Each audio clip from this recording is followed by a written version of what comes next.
बीमारियों के इलाज में होने वाले खर्च का बड़ा हिस्सा दवाइयों का होता है। हमारी टीम की एक सदस्य ने आमतौर पर काम आने वाली कुछ दवाइयों का एक प्रिस्क्रिप्शन डॉक्टर से लिया। फिर उन्होंने ये दवाइयाँ बाजार में एक केमिस्ट की दुकान से खरीदी। कितना? 2151। और यही दवाइयाँ उन्होंने जेनेरिक मेडिसिन्स की दुकान से भी ली। कितना हुआ इसका? 354। दवाइयों की कीमत में जमीन आसमान का फर्क दिखाई दिया। राजस्थान में कम कीमत में मिलने वाली इन जेनेरिक दवाइयों की शुरुआत की चित्तौड़ के पूर्व कलेक्टर डॉक्टर समित शर्मा ने।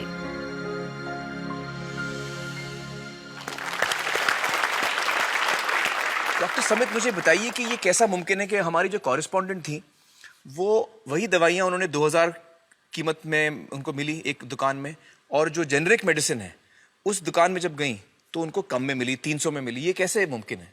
ठीक इसी समय प्रतिक्षण प्रतिपल एक ट्रेजेडी हमारे चारों ओर घट रही है। अर्थक्वेक की या कोई सुनामी की बात करें, उसमें जितने लोगों की जानें एक दिन में जाती हैं, उससे ज्यादा जानें प्रतिदिन इस ट्रेजेडी की वजह से जाती है। जी, वो क्या ट्रेजेडी है? वो ट्रेजेडी ये है साहब कि जो दवाइयों की जो वास्तविक कीमत है वो तो बहुत ही कम है, पर जो दवाइयाँ हम जब बाजार से खरीद के लाते हैं तो हमें वो 5 गुना, 10 गुना, 20 गुना, कई बार तो 50 गुना से भी ज्यादा दामों पे हम उसको खरीदते हैं।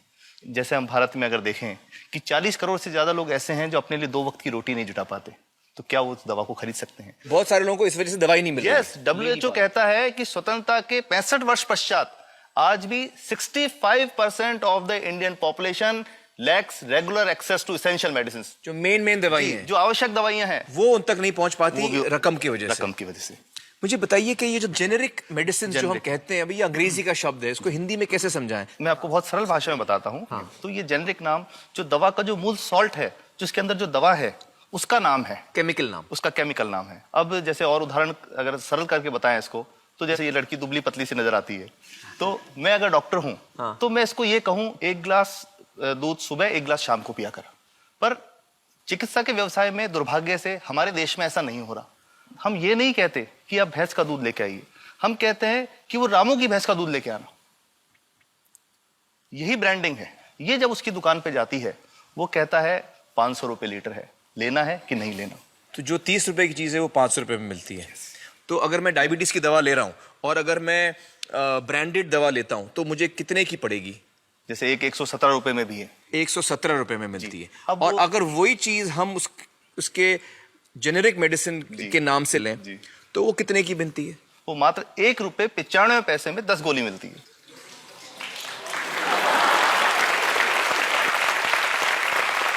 और दोनों गोलियों में कोई फर्क नहीं है किसी किस्म का? 100% समान, क्योंकि इसकी उत्पादन लागत ही इतनी है। उसका manufacturing, packaging, transport, retail margin, जो उसके मार्जिन जो हैं, जो हमारे ज्यादा वो सब मिला करके उतने की ही पड़ती है।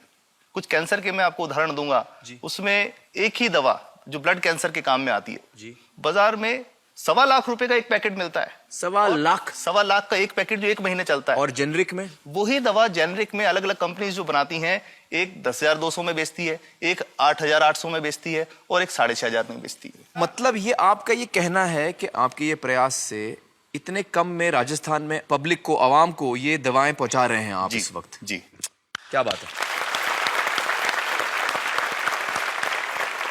मेरा ये सवाल है कि डॉक्टर्स जो हैं वो हमारे पर्ची पर जेनेरिक नाम क्यों नहीं लिख के देते?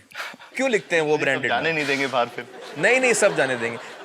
जब एक नया मेडिकल प्रैक्टिशनर जब प्रैक्टिस शुरू करता है, तो उसके पास जो कंपनी के जो मेडिकल रिप्रेजेंटेटिव्स होते हैं, सेल्स बढ़ाने का उनका काम होता है, मार्केटिंग प्रिंसिपल के हिसाब से सेल्स एजेंट होते हैं बेसिकली। फिर वो कहते हैं साहब आप हमारी जो दवा है यही लिखना, ये बहुत बेहतर दवा है, इससे मरीज ठीक होगा। और उनको डॉक्टर्स को लिखने के लिए उनको प्रेशराइज किया जाता है, उनको टेम्प्ट किया जाता है। तो ये इसमें बहुत बड़ा कारण है जो दवा की कीमत को उसकी वास्तविक कीमत से 5, 10 गुना, 20 गुना तक बढ़ा देता है। एक बहुत बड़ा कारण है, क्योंकि हमारे पास जब हम टेंडर करते हैं तो बहुत सारे कंपनी वाले आते हैं, जो भारत की जो सबसे बेहतर कंपनियां, जिसके भी नाम वो रेपुटेड कंपनियां जिनके नाम आप ले सकते हैं, वो सभी हमें वो उसको जो 70 रुपए की है उसको 2 रुपए में, 5 रुपए में दे रही है। 30 रुपए की दवा 2 रुपए में दे रही है। इतना ज्यादा फर्क।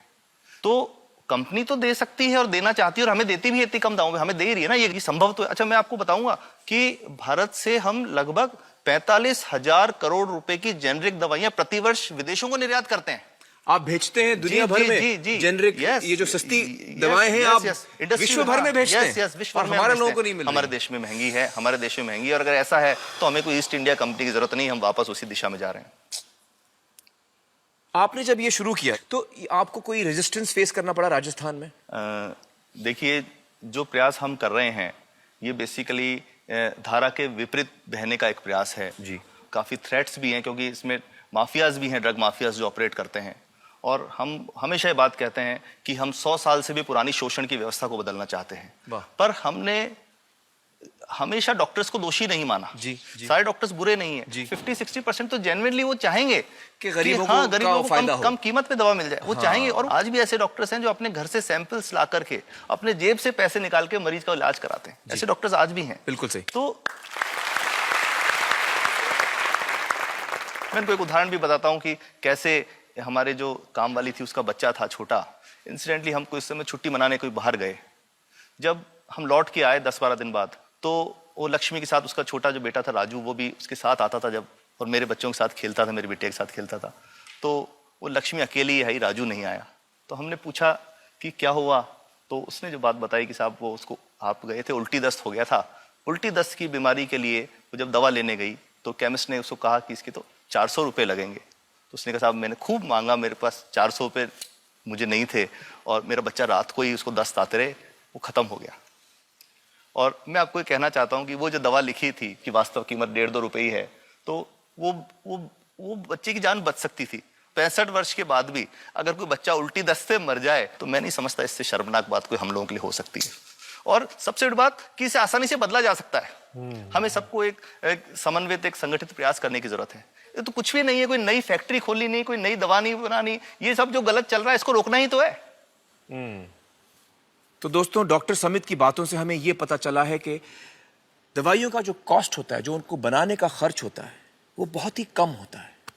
और हमें इन कम दामों में ये दवाइयां मिल सकती हैं अगर हमारी राज्य सरकार जेनेरिक मेडिसिन की दुकानें खोले, जैसे राजस्थान सरकार ने किया है, और जिसके लिए हम उन्हें सलाम करते हैं। एक बात और, अगर आप एक एनजीओ हैं और आप जेनेरिक मेडिसिन की दुकान खोलना चाहते हैं तो department of chemicals and fertilisers आपको 50,000 रुपए की ग्रांट भी देता है। डॉक्टर समित, आपने बहुत ही बेहतरीन काम किया है और इस बहुत ही अहम मुद्दे पर रोशनी डालकर हमारी आंखें खोल दी हैं। और हमारी दुआ यह है कि जो काम आपने राजस्थान में शुरू किया है वो हर राज्य में फैले, देश के कोने कोने में फैले। बहुत बहुत शुक्रिया हमारे साथ बातचीत करने का doctor Samit. Thank you so much.